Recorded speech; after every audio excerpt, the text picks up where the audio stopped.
네. 자, 저희가 오늘 함께 공부할 본문은 요 에베소서의 두 번째 단락 1장 3절에서 3장 21절의 말씀 중에서 요 네 번째 부분 2장 11절에서 22절입니다. 이 에베소서 두 번째 단락은 1장 3절에서 14절에 하나님의 구원의 복음을 찬양문의 형식으로 전하고 있고요.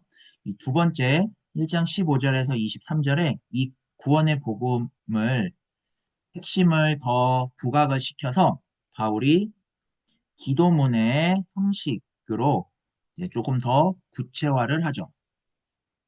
그러면서 이제 하나님의 능력이 이 세상의 능력과 어떻게 질적으로 다른지를 드러내어 새 사람 되게 하신 그 하나님의 능력에 붙들려서 새 사람이 되는 길을 우리가 바르게 붙들고 나아갈 수 있도록 불러주고 있어요. 이 기도문을 이제 에베소 교회가 자각하고 각성할 수 있도록 또한 요 구원의 복음에 근거해서 자신의 정체성을 새롭게 헤아릴 수 있게 하려고 구체화하는 게 요 세 번째 2장 1절에서 10절, 네 번째 2장 11절에서 22절, 여섯 번째 3장 1절에서 13절이에요. 요 세 번째, 네 번째, 다섯 번째는 하나님이 선한 일을 위하여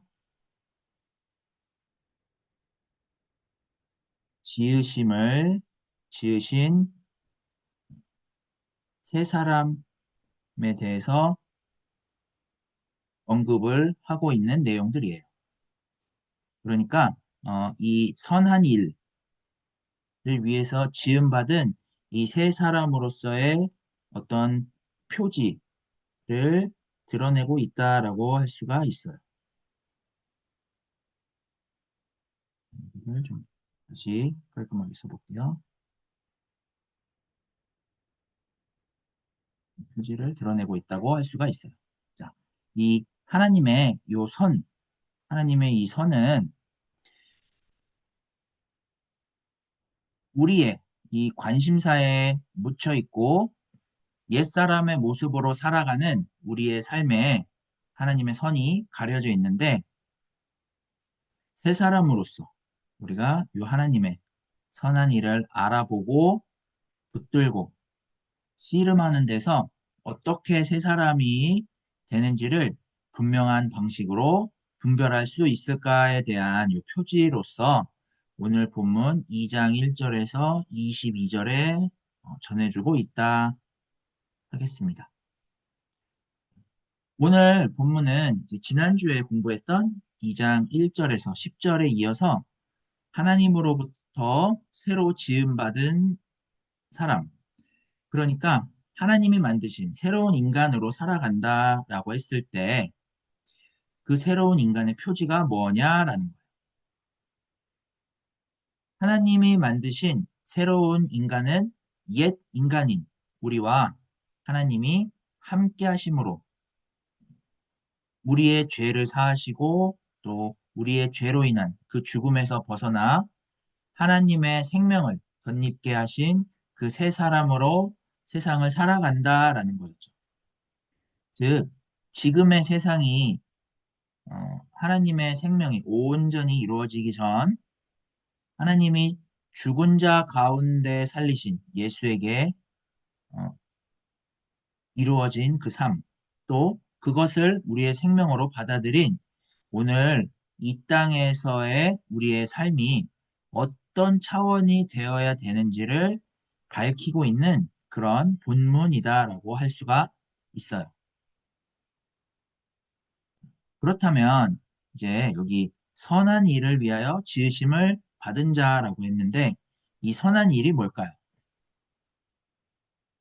다시 말해서 하나님이 함께 하심으로써 오늘 우리 가운데 이루시고자 하는 그 하나님의 일이 어떤 거냐라는 거예요. 하나님이 우리를 지으심으로써 우리에게 바라는 이 선은 어떤 것일까요? 우리는 이걸 알아보고 있을까요? 이 선은 에베소서의 뒷부분에 가면 이제 그 주의 뜻이라고 언급이 돼요. 자, 요거는 이제 하나님의 뜻이라고 할 수가 있겠죠. 그러면 다른 말로 하나님의 뜻대로 산다라는 게 어떤 것인지 우리는 알고 있을까요? 그러면 자, 당시에 그 헬라 문화나 사상 그리고 헬라의 그런 익숙한 시대 정신의 시스템에 매몰되어 살아가고 있는 에베소 교회의 교인들이 그런 그들을 지배하고 있고 그들이 매몰되어 있는 데서 벗어나서 십자가에 달리신 그 예수를 통해 하나님이 허락하신 구원 사건 안에서 살아가는 삶을 그들은 과연 선으로 받아들이고 살아가고자 했을까요? 그렇지 않았죠. 그래서 바울이 에베소서를 기록을 한 건데 바울은 그런 에베소 교회를 향해서 선한 일을 위해 지으심을 받은 자라고 이야기하면서 에베소 교회 교인들이 알아봐야 될 그 선은 무엇이고 그게 어떤 차원인지를 이제 오늘 본문에서 드러내요. 그거는 1장 3절에서부터 2장 10절까지, 첫 번째에서 세 번째까지의 말씀에 근거를 하면 하나님이 태초에 선택하시고 예정하셔서 우리를 거룩하고 흠이 없는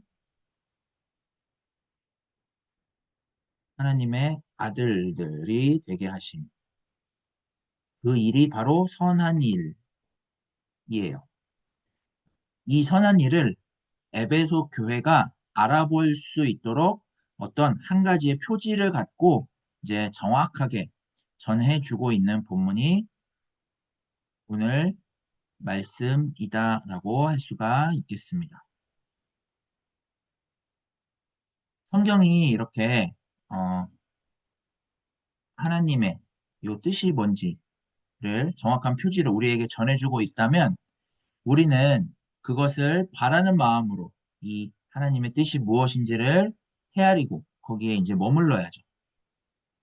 이렇게 우리는 하나님의 요 뜻, 선한 일을 위하여서 지으신 새 사람 된 요 뜻을 우리의 구원이요 생명으로 삼을 수 있어야 하는데 하나님의 뜻은 우리가 살아가는 이런 삶에 가려져 있어요. 왜냐하면 세상과의 관계에서 우리의 욕심이 앞서고 우리가 세상에서 유익하게 사는 게 하나님의 뜻보다 훨씬 앞서 있기 때문이죠. 그래서 하나님과의 이 관계 속에서 드러나야 할 유익이 늘 가려져 있어요. 이 사실을 우리가 분별하고 붙들었을 때 우리의 삶이 밝아지고 또 가치를 맛보면서 그 하나님의 뜻이 옳다라고 고백하고 인정하게 돼요. 이렇게 우리가 그 하나님의 뜻을 맛보고 인정하게 될 때 그렇지 못했던 우리의 삶이 얼마나 불의하고 모순된 삶이었는지를 깨닫게 돼요. 그만큼 우리가 새로운 사람으로서의 삶의 능력을 맛볼 수 있도록 아주 정확하게 한 가지 사건을 알려주고 있는 그런 형식이 오늘 공부할 2장 11절에서 22절 말씀이에요. 어, 제가 뭐 이런저런 이야기들을 쭉 했는데, 그러니까 지금까지 언급한 내용을 한마디로 말하면 오늘 본문에서 말하고자 하는 한마디로 딱 말하면 평화예요, 평화.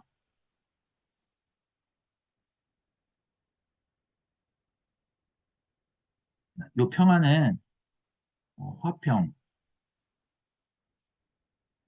뭐 평안, 화해, 화목이라고도 할 수 있어요. 자, 뭐 이렇게 좀 여러 표현들로 언급되어 있지만 오늘 우리가 공부할 본문은 이렇게 화평이라고 기록을 하고 있어요. 이 화평은 개인적이거나 어떤 내적인 차원도 아니고 종교적인 차원도 아니에요. 이 화평은 하나님이 육신의 몸을 입고 이 땅에 오셨고 고난과 죽음을 받아들이시고 그 고난과 죽음에 이르게 할 권세를 깨뜨리심으로 하나님의 생명으로 거듭난 그 사건 안에서 이루어지고 있는 실제적인 현실이라 할 수 있어요. 이게 생생하게 드러나고 현실로 이루어지는 게 바로 화평이라고 할 수 있어요. 이 화평은 뭐 전쟁이나 갈등, 폭력, 적대감과 같은 이런 것들이 이제 해소되고요. 또 뭐 삶과 죽음의 차이, 또 뭐 가난과 부의 차이, 그리고 뭐 인종차별이 해소되는 이런 차원들을 말해요. 그래서 헬라어로 이 화평은 에이레네라고 하고 히브리어로는 샬롬이라고 하죠. 이런 화평은 이제 예수 그리스도에게 일어났고 예수 그리스도를 통해 우리에게 이루어진 사건이다라는 거예요. 예수 그리스도께 일어난 이 화평을 사도들과 선지자들이 경험을 하였고 이 사도들과 선지자들이 이제 경험을 한 대로 예수 그리스도 안에서 모든 사람이 경험하는 사건으로 우리에게 전해진 것이다라고 할 수 있어요. 그래서 우리가 이 다음에 공부할 요 3장 1절에서 13절에 사도와 선지자를 언급을 하면서 이제 구체화해 나가고요. 그 후에 3장 14절에서 21절에 다시 한번 바울이 기도하면서 에베소서의 전반부를 마무리하는 이런 흐름이라고 할 수가 있겠습니다. 그렇다면 하나님이 우리를 화평케 하는 이 사건은 어떻게 이루어졌을까요? 우리의 원수된 것들과 우리의 문제들을 해결하고자 하나님은 우리에게 모든 것을 지불을 하셨어요. 그래서 우리는 하나님 안에서 세상을 새롭게 대하는 방식으로 살아갈 수 있게 됐어요. 그런데 우리는 이런 하나님과 단절되어서 온갖 것들을 내세우고 나눴어요. 이렇게 내세우고 나눈 걸 성경은 이방인과 유대인으로 뭐 이렇게 나누고요. 또 이스라엘 역사에서는 뭐 율법에 근거해서 이 율법에 근거해서 뭐 여러 가지로 나눴죠. 남자와 여자, 또 주인과 종과 같은 방식으로 나눠요. 자, 이렇게 나누는 이유는 왜일까요? 유대인은 자신들이 이방인들과는 다른 하나님을 신앙하는 사람으로서 자기의 정체성을 유지하려고 하는 것을 이방인을 적대적으로 여기고 자신들을 내세우는 방식으로 삼았어요. 이들의 기준에 근거해서 신앙생활 잘하는 이들은 의인이고 그렇지 못한 이들은 죄인이다라는 식으로 내세웠어요. 부자는 하나님 뜻 안에 있고 가난한 자는 그렇지 않고 건강한 사람은 하나님 뜻 안에 있고 건강하지 못한 사람은 하나님의 뜻에서 벗어났다라고 생각하는 방식으로 이제 어, 대하면서 살아갔어요. 이방인도 마찬가지였죠. 헬라 문화나 사상 가운데서 인종의 차이, 신분의 차이, 뭐 능력 차이, 가문 차이 등등을 내세우면서 유대인들을 이렇게 서로 적대적으로 여겼어요. 자, 그러면 우리는 어떨까요? 우리는 이제 우리가 내세우는 것들에 가려져서 선한 일로 지음받은 이 새로운 삶을 살아가지 못하고 하나님과 단절됐어요. 그래서 선한 일로 지음받은 이 새로운 삶의 소원을 우리가 바라는 방식대로 우리의 기득권과 유익을 삼는 방식대로 딱 정해놓고 그걸 지키기 위해서 살아가요.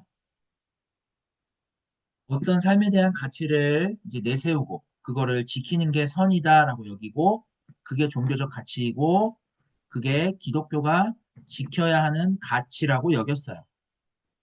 그 바람에 이제 뭐 물리적이든 언어적이든 뭐 정신적이든 이런 폭력을 사용할 수밖에 없는 일들이 이제 벌어지게 됐어요.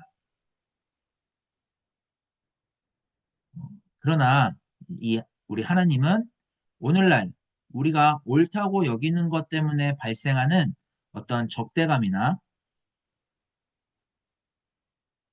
원수된 것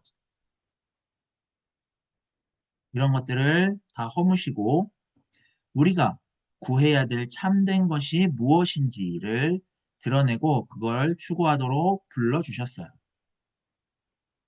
거기에서 적대감이 해소되고 이제 함께 누릴 만한 그 생명 사건으로 하나님의 생명을 취하는 것으로 선한 일로 지음받은 그런 새로운 삶이 이루어지는데 그게 바로 화평이에요.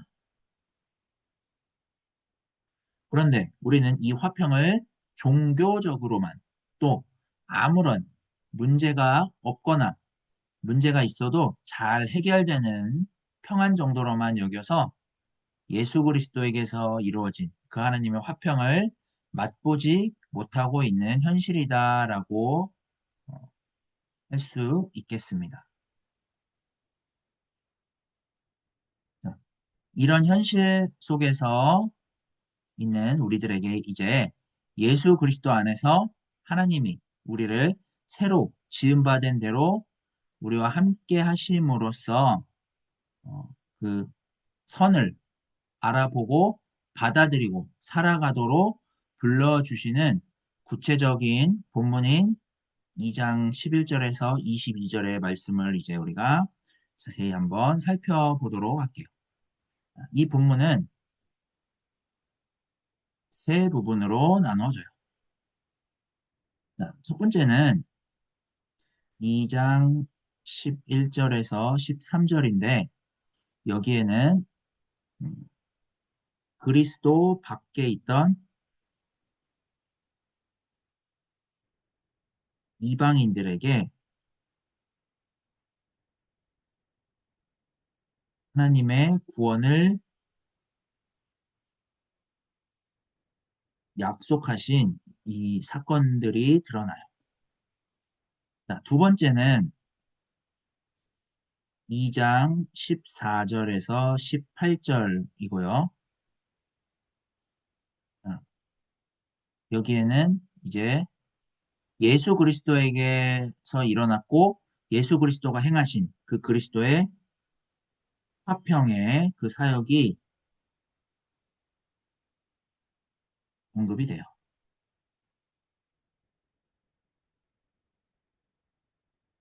그리고 세 번째는 2장 19절에서 22절이고요. 여기에는 이제 그리스도 안에 있는 이방인들에 대한 내용으로 이루어져 있어요. 그러면 자, 11절, 13절에 그리스도의 밖에 있는 이방인과 또 19절에서 22절에 그리스도 안에 있는 이방인으로 바뀌는 일이 어떻게 이루어졌는지를 이제 요 14절에서 18절에 소개하고 있어요. 그러니까 이 과거의 이방인들이죠, 여기는. 이 과거의 이방인들과 여기는 현재의 이방인들. 그래서 이 현재의 이방인들을 서로 비교하면서 하나님의 구원 사건이 어떤 차원인지 에베소 교회가 자각하고 각성할 수 있도록 이런 방식으로 구원의 복음의 사건을 구체화하면서 안내하고 있다라고 볼 수 있겠습니다. 그러면 먼저 11절에서 12절 말씀을 볼 텐데요. 자, 11절에서 12절은 그리스도 밖에 있는 이방인들을 묘사해요. 자, 먼저 11절에 그러므로 생각하라. 뭘 생각하라고 했냐면 너희는 그때 육체로는 이방인이었다라고 해요. 여기에 그때라는 건 그리스도 밖에 있을 때, 그러니까 과거를 말하죠.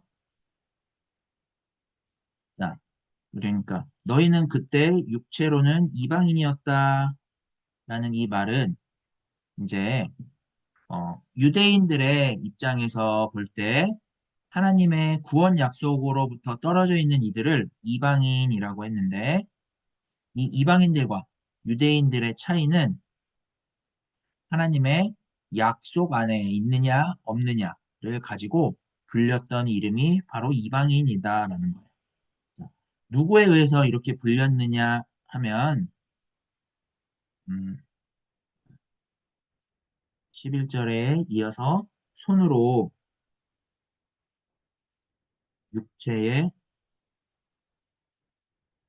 할례를 받은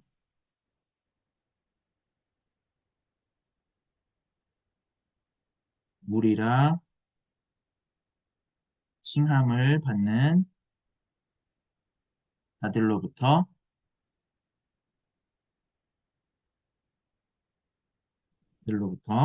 자,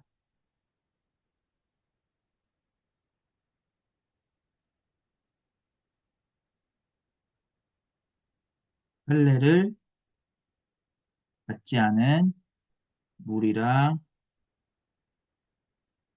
칭함을 받는 자들이라 라고 했어요. 그러니까 유대인 손으로 육체의 할례를 받은 무리라 칭함을 받는 이들이 유대인이죠.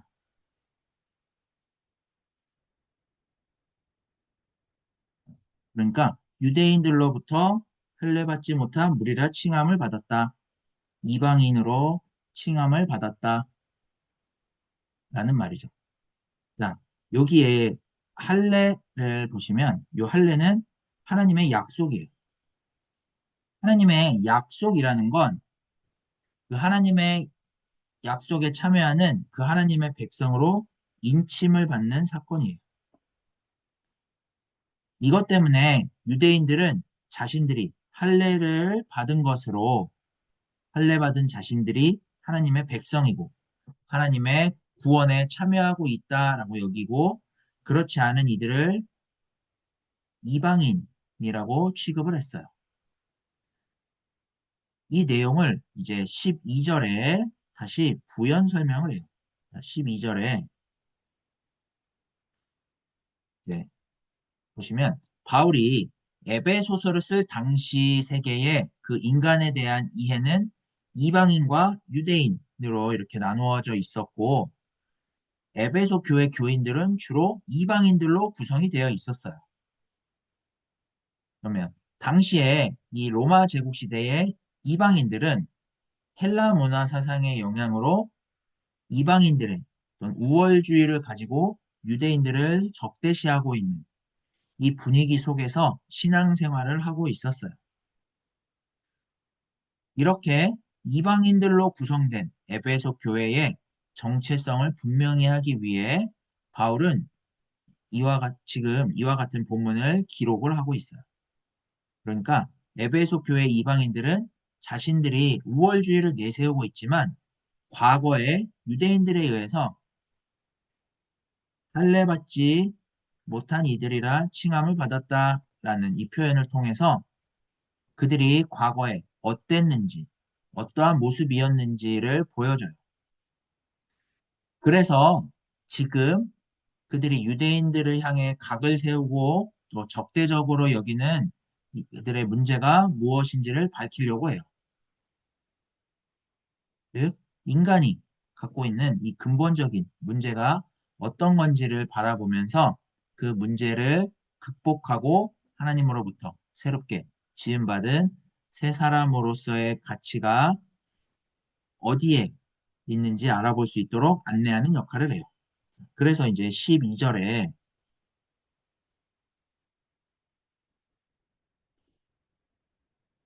그때에 너희는 그리스도 밖에 있었고 이스라엘 나라 밖의 사람이다 라고 언급을 하는 거예요. 또 어, 약속의 언약들에 대하여는 외인이요 라고 했어요. 자, 여기에 이제 약속의 언약들은 하나님의 구원 약속 안에 있는 유대인들을 말해요. 그러니까 다시 말해서 유대인들이 하나님 백성으로서 자기의 그 정체성을 갖게 된 하나님의 그 약속을 가리킨다라고 할 수 있어요. 그러니까 이 약속의 언약의 밖에 있었다라는 이 말은 하나님의 구원 약속 밖에 있던 이방인들을 지금 표현을 하는 거죠. 자, 이렇게 이방인들이니까 당연히 외인이 되는 거겠죠. 자, 그리고는 이제 뭐라고 이야기를 하느냐면 그때에 너희가 뭐라고 이야기를 하냐면 세상에서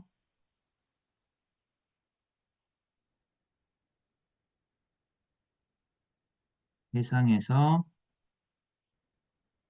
소망도 없고 하나님도 없는 자이더니 라고 했어요. 자, 이 말은 이 구원의 소망이 오직 유대인들에게 있었다라는 말이에요. 자, 과거에 이방인들은 하나님을 몰라봤어요. 하나님과 완전히 단절된 그런 상태에 있었어요. 그랬던 이 과거 상태의 이방인들을 지금 이런 식으로 바울이 표현을 하고 있어요. 자, 그러면 지금 에베소 교회의 이방인들이 무시하고 있는 유대인들은 과거의 이방인들의 상태와는 정반대의 상태였겠죠. 유대인들은 그리스도 안에 있었고 이스라엘 나라 안에 있었고 약속의 언약들 안에 있었고 세상에서 소망 안에 있었고요. 하나님이 그들에게 있었겠죠. 그러니까 창세전에 하나님이 그리스도 안에서 선택하시고 예정하사 거룩하고 흠이 없는 하나님의 아들로 살아가도록 계획하시고 약속하신 하나님의 구원 약속에 유대인들은 그 안에 있었지만 이방인들은 그 밖에 있었다라는 사실을 분명히 하고 있어요. 이를 이제 다른 말로 약간 갈라디아서에서 말하는 대로 보자면 그 구원 약속 안에 유대인들이 있었지만 유대인들은 지금 율법주의에 가려져서 복음을 알아보고 있지 못한다라는 거예요. 복음을 오해하고 혼돈하고 복음 외에 어떤 뭐 플러스 알파로 뭔가를 더해서 어, 해결해 보려고 하는 그러한 시도 가운데 늘 있었어요.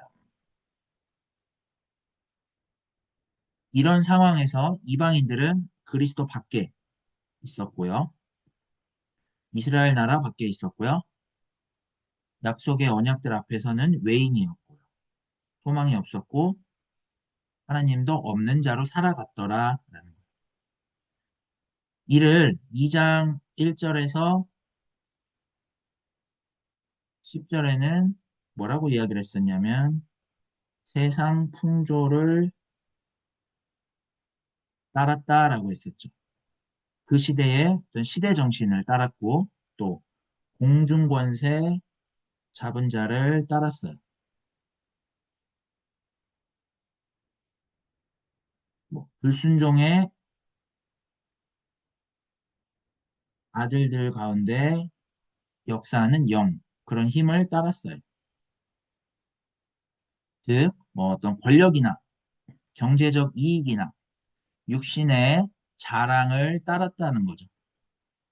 그런 삶에서 하나님의 구원의 복음은 가려질 수밖에 없었어요. 그런 다음에 이제 13절에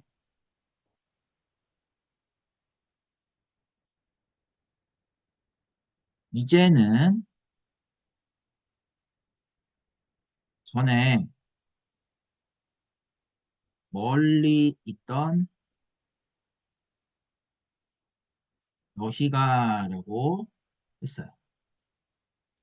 자, 여기에 멀리 있었다라는 건 하나님으로부터 멀리 있었다라는 거죠. 세상의 참된 소망으로부터 멀리 있었고요. 하나님의 약속으로부터 동떨어져 있었어요. 하나님의 약속을 받은 이스라엘 나라로부터 벗어나 있었고 하나님의 약속을 성취하러 오신 그리스도에 대한 기다림으로부터 단절된 상태였어요. 다른 말로 말하면 이 만물을 그리스도 안에서 통일되게 하신 사건, 즉 그 하나님의 생명 사건에서 완전히 단절되어 있었어요. 이방인들은 이렇게 멀리 있었는데 어떻게 되었느냐 하면 그리스도의 피로 가까워졌느니라 라고 했어요.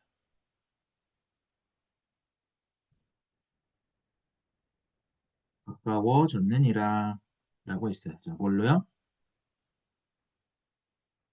그리스도의 피로.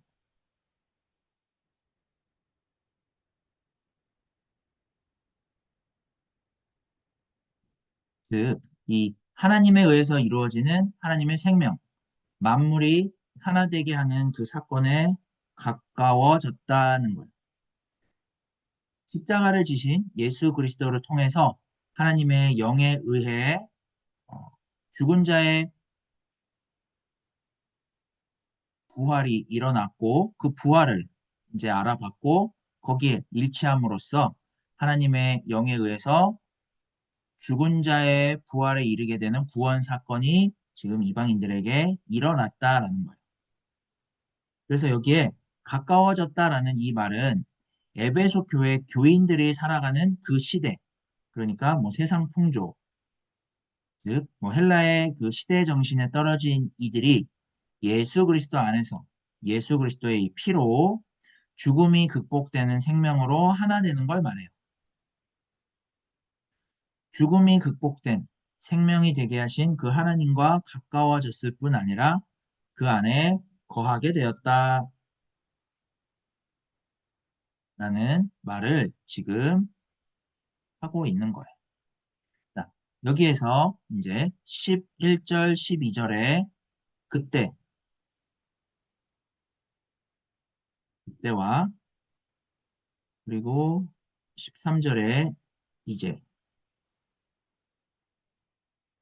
여기에서 이제 사용을 하는 것은 우리가 살아가는 이 시대 안에 그때와 이제의 이 질적인 차이가 지금 발생을 하고 있는데 문제는 우리는 요 그때에 살아가고 그 옛 시대에 늘 매여서 지금 하나님의 사랑으로 불러주신 그 사건을 늘 잃어버리거나 망각하거나 오해하는 일이 발생을 해요. 그렇기 때문에 지금처럼 그때, 이제 이렇게 하면서 지금 명확하게 하려고 하는 거예요. 그때 하나님 밖에 있었던 우리가 하나님 없는 자로 살아갔던 우리가 이제 예수 그리스도의 이 피로 하나님께 가까이 가게 된 그 사건 안에서 살아가도록 불러주기 위해 바울이 지금처럼 기록하고 있는 거예요. 우리는 우리가 살아가는 그런 삶의 방식 때문에 예수 그리스도 안에서 이루어진 하나님의 구원 생명 사건을 경험하면서도 늘 망각해요. 그래서 우리에게는 복음이 필요한 거죠. 이 복음은 은혜로 이루어진다고 했어요. 하나님이 희생을 치르시고 이 역사 안에, 인간의 역사 안에 들어오셔서 우리를 돌이키게 하신 그 사건이 은혜였는데 하나님이 죽음을 지불하시면서 죽음이 극복되는 생명에 이르게 하는 그 사건을 은혜라고 이제 말을 하는 거죠. 그래서 이 사건을 인식을 할 수 있도록 하나의 표지로서 우리에게 전해주고 있는 내용이 그 다음부터 이어지는 14절에서 18절이라고 할 수가 있어요. 자, 그러면 이제 여기에 14절에서 18절은 두 부분으로 나눠져요. 먼저 14절에서 16절에 예수에게 일어난 사건과 그다음에 두 번째 17절에서 18절에 요 예수에게 일어난 사건, 이 일이 우리에게 전해진 사건, 이렇게 둘로 나눠져요. 이 14절에서 16절에 예수에게 일어난 사건은 예수님이 십자가에 달리셨고 그가 죽은 자 가운데서 부활하신 일이 예수님에게 일어났는데 이 예수님에게만 일어난 사건은 우주 만물 가운데 일어나야 될 사건으로서 오늘 우리에게도 일어나게 하신 사건이다라는 걸 언급을 하고 있는 거예요. 이걸 다른 말로는 그리스도의 지상 사역이 돼요. 그래서 이제 여기를 보시면 먼저 14절에서 15절 전반절까지 볼 텐데요. 어,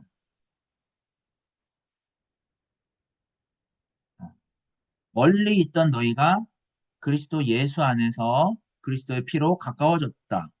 그리고 이제 만물을 하나 되게 하신 그 하나님의 생명 안에서 살아갈 수 있게 되었단 말을 전하는데 그게 어떻게 이루어졌는지를 이제 14절에 그는 우리의 화평이신지라 라고 언급을 해요. 자, 그는 당연히 예수님이겠고요. 우리는 예수를 믿음으로 구원에 이르게 되는 그런 기독교인들을 말을 해요. 그러면 우리는 유대인, 이방인이니까 당연히 우리 일반적인 그리스도인들이겠죠. 자, 그러면 그는 우리의 화평이신지라 했을 때 이 화평은 에이레네라고 했어요.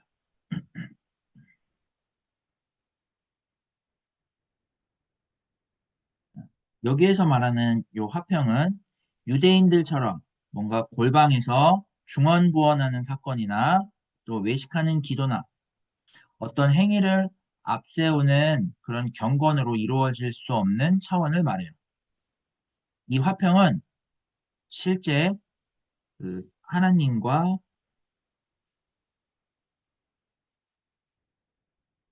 사람 사이에 어떤 이 화평을 가로막는 실질적인 그 장애물이 있을 텐데요. 이 장애물을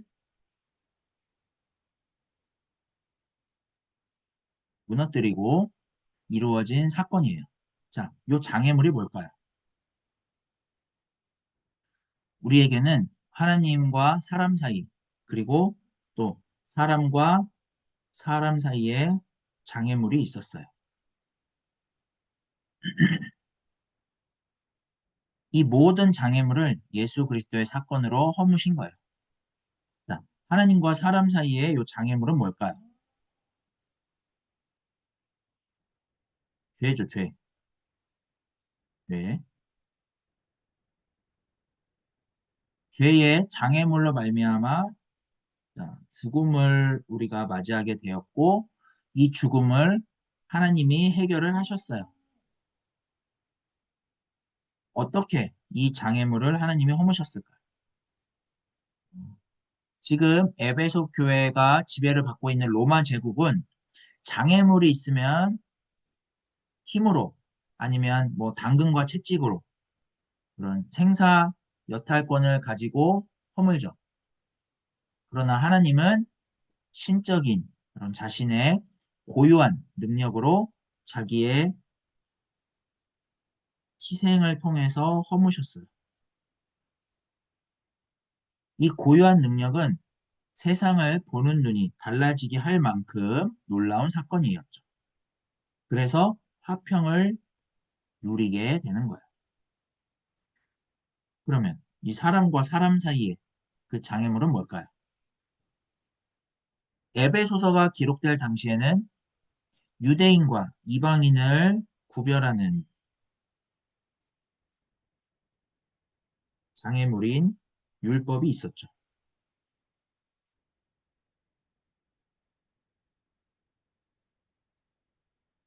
또 우리 시대로 말하면 뭐가 있을까요? 뭐 인종차별이나 우리로 말하면 뭐 인종, 또 남녀차별, 교육,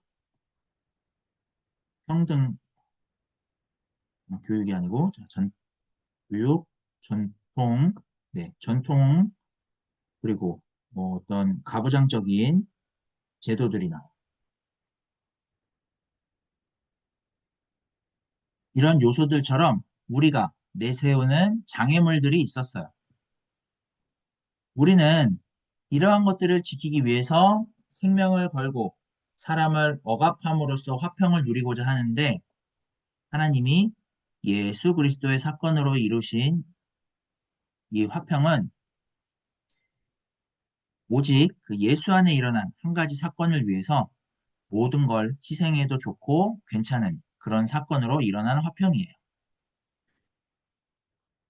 그래서 여기에서는 우리가 자존심이나 뭐 경제력이나 아니면 뭐 정치적 이익이나 이런 것들을 앞세울 필요도 없어요. 그러니까 뭐 이런 물리적인 이런 차원들까지도 극복되는 방식으로 일어나는 게 여기에서 말하는 화평이에요. 에이렌의 샬롬인 거죠. 그리고 나서 이제 바울은 이 예수 그리스도의 사건이 어떻게 화평이 되었는지를 14절에 이어서 계속 설명을 해요.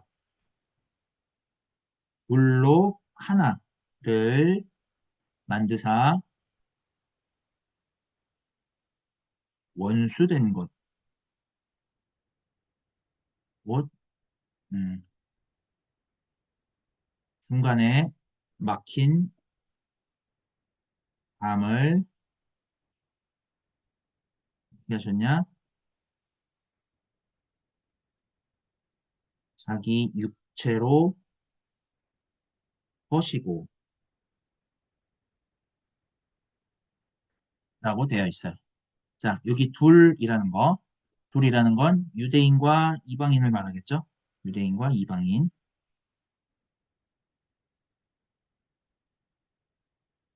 자, 하나님과 사람 사이에 화평하게 된 것이 이제 사람 사이로 작용하게 되었다라는 걸 지금 이렇게 둘로 하나를 만드시고 원수된 것과 막힌 담을 허무셨다라고 지금 이렇게 표현을 하는 거예요. 자,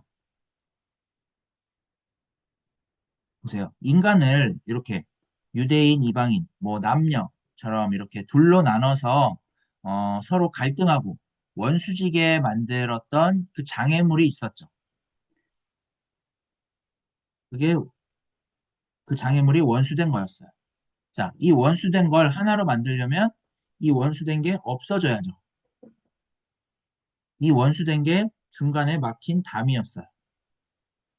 이 담을 자기 육체로 허무셨대요. 그러니까 예수님이 성육신하셔서 육체의 죽음을 지불할 만큼 그 죽음을 받아들일 만큼 우리 가운데에 이루셨다라는 그 사실을 지금 말해요. 이 사실을 다시 표현을 해보면 자기 육체로 원수된 것을 죽이시고 라는 뜻이 돼요. 이 원수된 게 헬라어로는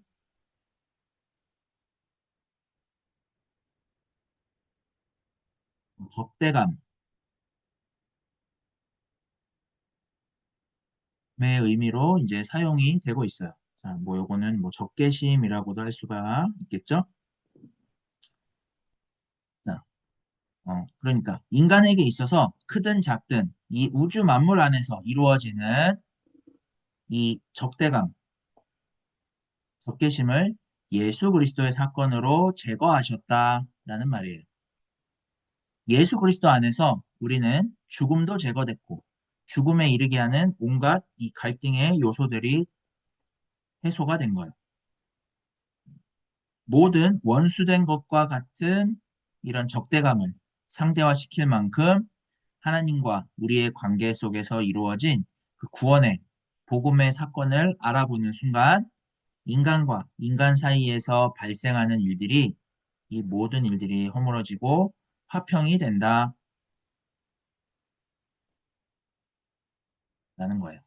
이게 하나님이 그리스도 안에서 행하신 화평이에요. 자, 이 사실을 이제 조금 더 구체적으로 15절 전반절에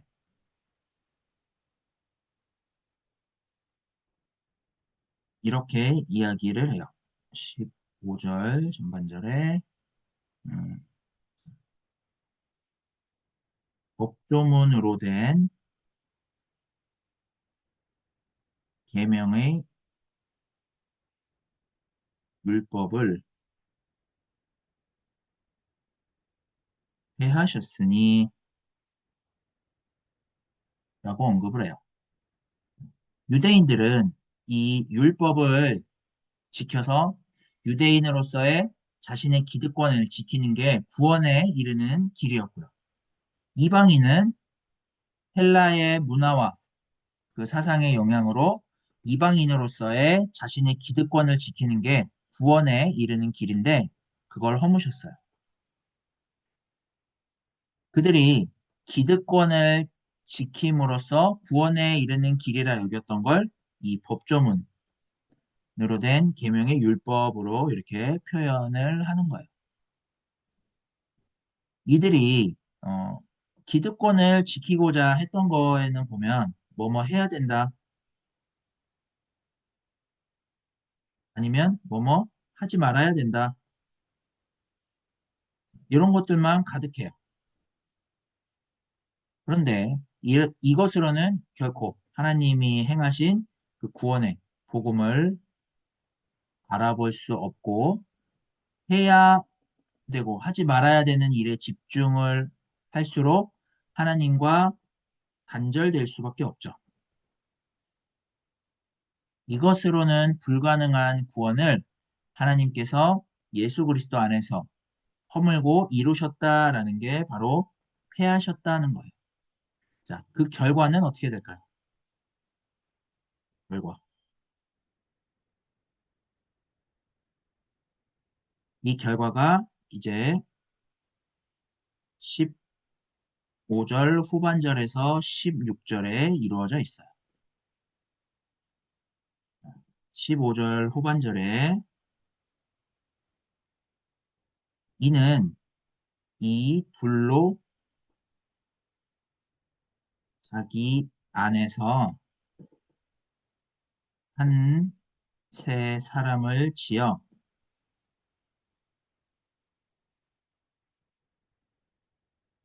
화평하게 하시고 라고 되어 있어요. 자, 하나님이 우리를 화평하게 하신 것처럼 십자가로 유대인과 이방인을 한 몸으로 하나님과 화평하게 하셨다는 거예요. 자, 그리고 이제 16절에 이 둘 사이에 십자가로 이 둘을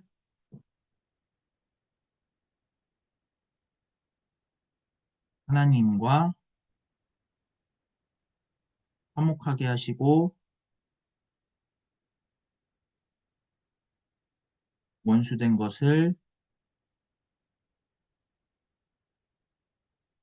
십자가로 소멸하셨대요.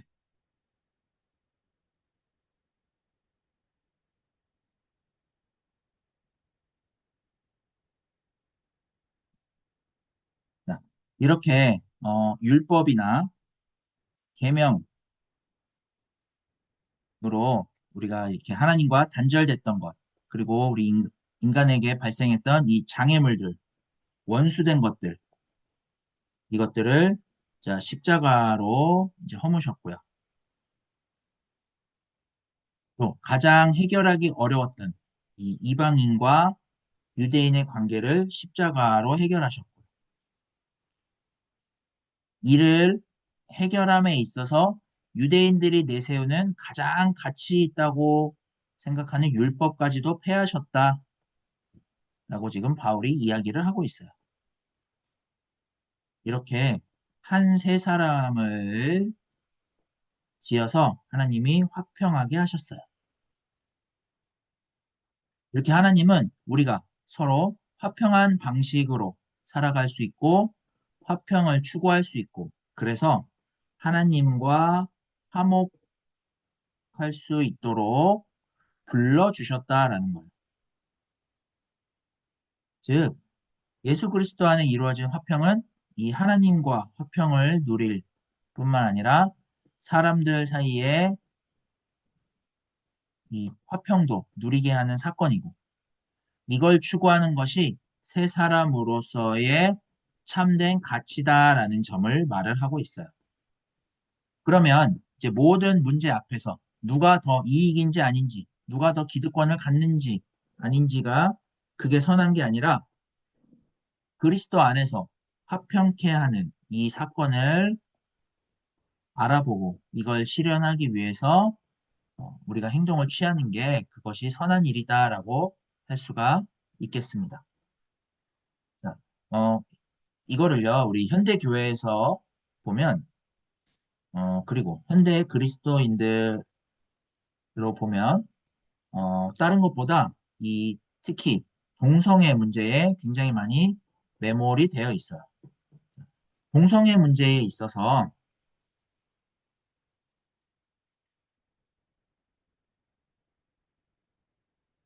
이들을 저주하고 혐오하는 이런 이들은 자신들이 하나님의 말씀에 그 진리를 수호한다라고 여겨요.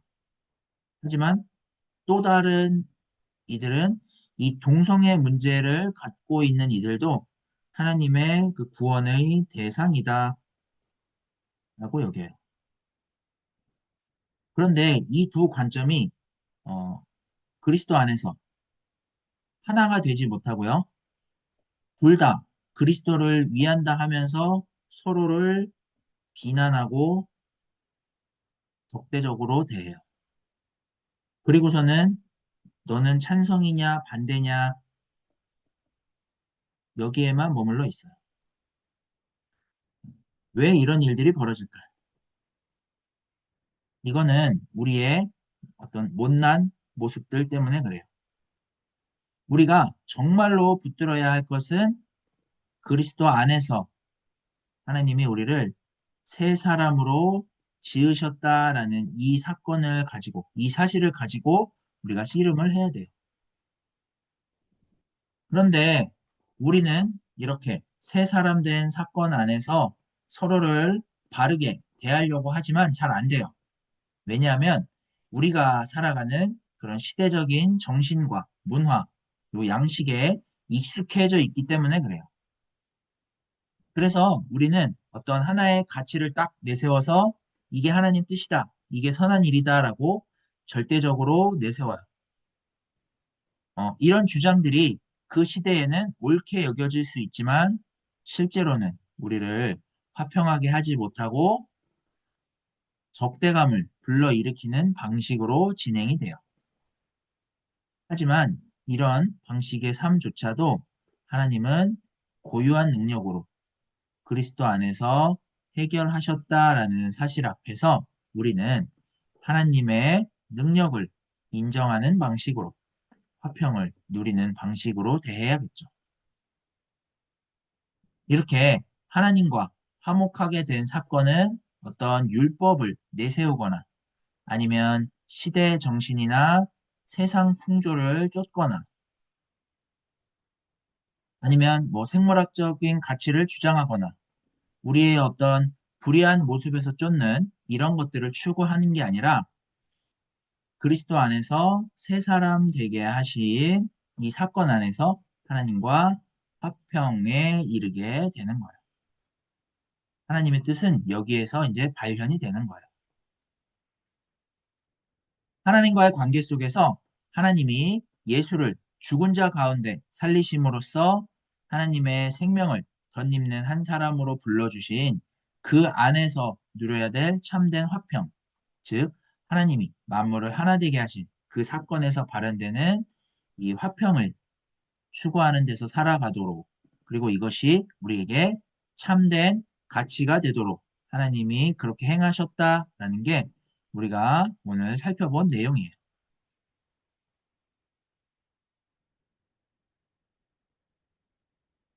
음.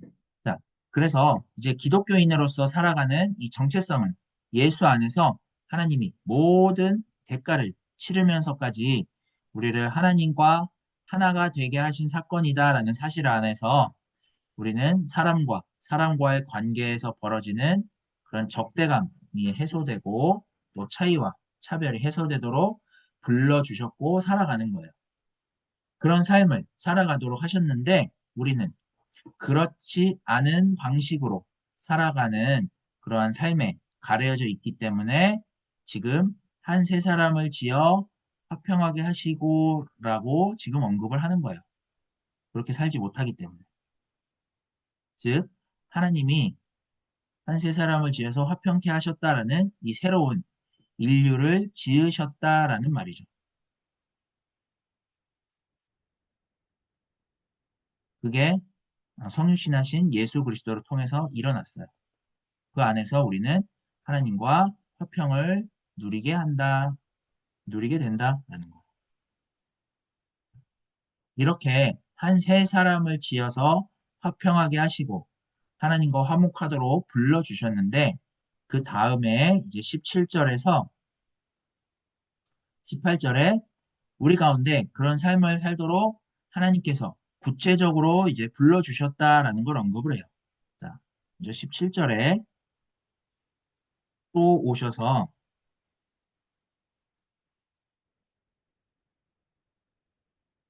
먼 데 있는 너희에게 평안을 전하셨으니라고 해요.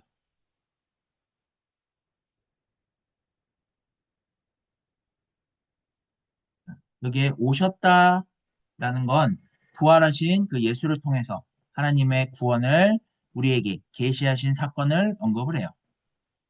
하나님의 구원을 계시하셔서 에이레네의 그 화평을 전하시죠. 자, 먼데 있는 너희는 이방인들이고요. 그래서 이 이방인들에게 이 화평을 전하시고 이후에 이제 계속해서 가까운 데 있는 자들에게 평안을 전하셨으니 라고 해요. 자, 그러니까 이 가까운 데는 유대인들이겠죠. 유대인들에게도 평안을 전하셨대요. 자, 그리고 이제 18절에 이는 그리스도로 말미암아 우리 둘이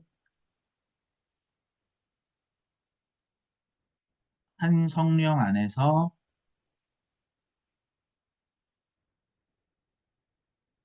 아버지께 나아감을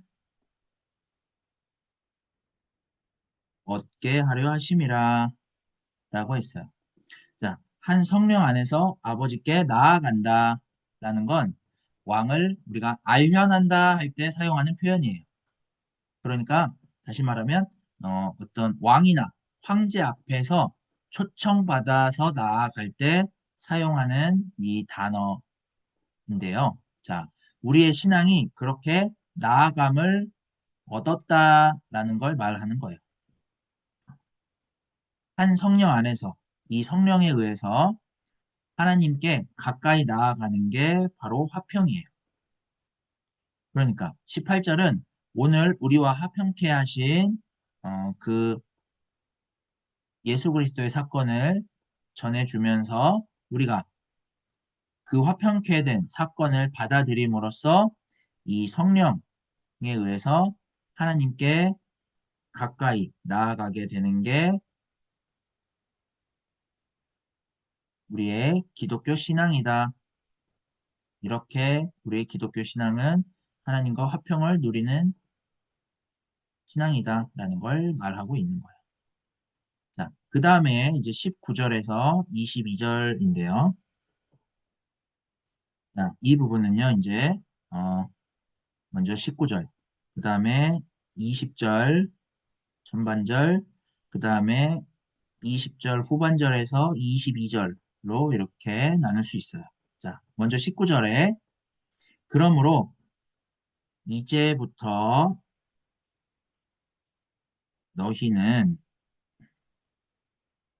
외인도 아니요, 나그네도 아니요,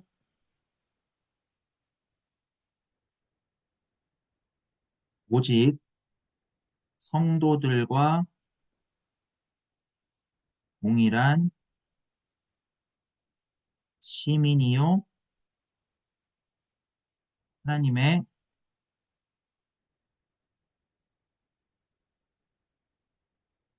하나님의 권속이래요. 자, 여기에 이제 성도들은 예수 그리스도를 믿는 기독교인들이죠. 그러니까 예수 그리스도를 믿는 그 성도들과 동일한 시민이요, 하나님의 권속이래요. 자, 이 말은 뭐냐? 헬라 문화에 익숙한 이들에게 너희가 성도들과 동일한 시민이다, 권속이다 라고 말을 하는 거예요. 자, 여기에 이 권속이라는 건 뭐냐? 가족, 예, 가족이라는 의미예요. 자, 이 가족이라는 의미를 여기에서 사용을 한 이유는 이 가족은 한 공동체 안에서 화평을 추구할 수 있고 또 어떤 뭐 신분의 차이가 있을지라도 하나님이 그리스도 안에서 행하신 화평을 이 가족 안에서 추구할 수가 있죠. 그게 바로 하나님의 가족이고 그게 바로 선한 일이다라는 걸 이런 식으로 이제 음, 나타내줘요. 자, 그래서 이런 일들이 이제 어떻게 이루어졌냐 하면 20절 전반절에 다음 단락 그러니까 3장 1절에서부터 13절을 내다보면서 언급을 해요. 너희는 사도들과 선지자들의 허 위에 세움을 받았다라고 해요. 그러니까 이렇게 그들의 증언 위에 세움을 받았다라고 말을 하고요. 그리고 이제 20절 후반절에서 22절에서 보시면 20절 후반절에 그리스도 예수께서 친히 모퉁이 돌이 되었느니라 라고 해요. 그러니까 사도들과 선지자들의 터 위에 세움을 받아서 성도들과 동일한 시민이요 하나님의 권속이 되는 일이 어떻게 일어났느냐? 예수께서 친히 모퉁이 돌이 되셔서 가능해졌다라고 지금 이제 말을 해요. 자, 여러분 보세요. 우리가 집을 지을 때 보면 이렇게 기둥을 세워서 짓죠. 기둥을 이렇게 세워서 이제 집을 이렇게 지어요. 자, 그러면 이 기둥을 세울 때 이 아래다가 이렇게 모퉁이 돌을 이렇게 밟아 놓고 기둥을 세워요. 이렇게 그리스도께서 지금 모퉁이 돌이 되셨는데 21절에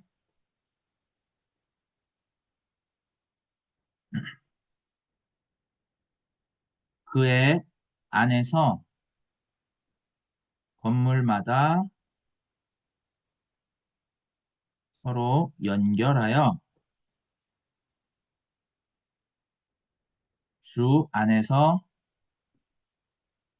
성전이 되어가고 라고 했어요. 자, 성전으로 세움받는 것처럼 기독교인들도 이와 같다라는 거죠. 그리스도 안에서 그리스도가 이렇게 모퉁이 돌이 돼서 지금 건물로서 하나님이 거하실 성전으로 지어져 가는데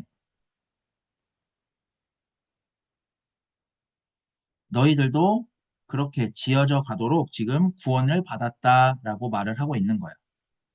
그러니까 그리스도가 이렇게 모퉁이 돌이 되어서 그 위에 이렇게 건물마다 연결이 되어서 성전이 되어가는 그런 사람들이 바로 성도들이다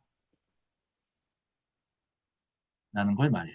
자, 그리고서 이제 22절에 이제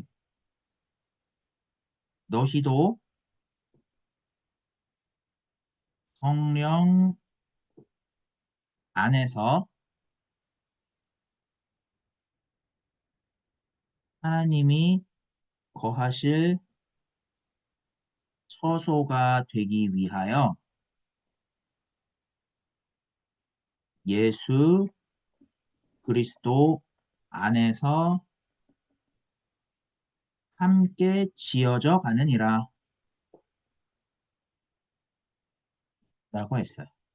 자, 그러니까 에베소 교회 이방인들인 너희도 예수 그리스도를 믿는 기독교인들과 동일한 방식으로 하나님과 화목하고 화평하게 되었을 뿐만 아니라 사람들 사이에 화평케 되었다라는 사실을 알아보도록 지금 전하고 있는 거예요.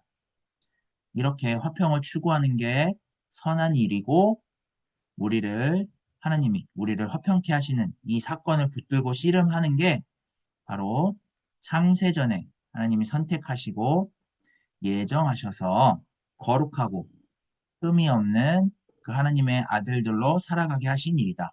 그 선한 일이 바로 우리가 추구해야 될 길이다라는 걸 전하고 있다 하겠습니다. 그래서 이제 오늘 본문이 전하는 이 선한 일, 화평을 누리는 이 삶은 당장 우리가 살아가고 있는 이 시대의 가치와 배치될 수 있어요. 이 시대가 내세우는 가치로 이게 하나님 뜻이다, 이게 선한 일이다라고 주장하는 것과 대치될 수 있죠.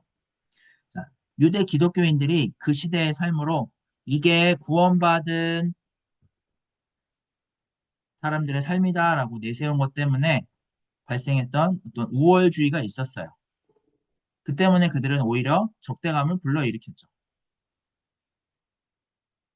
우리는 허물과 죄로 죽을 수밖에 없었는데 그리스도와 함께 죽음이 극복되는 그 새로운 생명을 얻게 됐죠. 그건 하나님의 전적인 은혜로 이루어졌어요. 그 생명은 누구도 소외되지 않을 만한 그런 참 생명으로서 우리가 붙들어야 하는 거예요. 그러니까 이 삶은 다른 말로 우리가 어떤 우월주의나 유대인들의 그런 율법 때문에 발생하는 그런 적대감이나 이런 것이 아니라 우리가 함께 화평하게 되고 함께 그 생명을 얻는 방식으로 하나가 되는 이런 삶을 가리켜요. 거기로부터 우리는 하나님께 가까이 갈 수 있고 또 사람들과 하나가 될 수 있어요. 그거는 유대인들이 그랬던 것처럼 또 우리 시대가 요구하는 것처럼 또 이방인들이 지금 에베소 교회 이방인들이 지금 그런 모습처럼 이 시대가 요구하는 어떤 경건의 상을 가지고 제시하는 그런 선한 일과는 다를 수 있어요. 그리고 옛사람으로서 주장하는 어떤 삶의 가치와도 다를 수 있어요.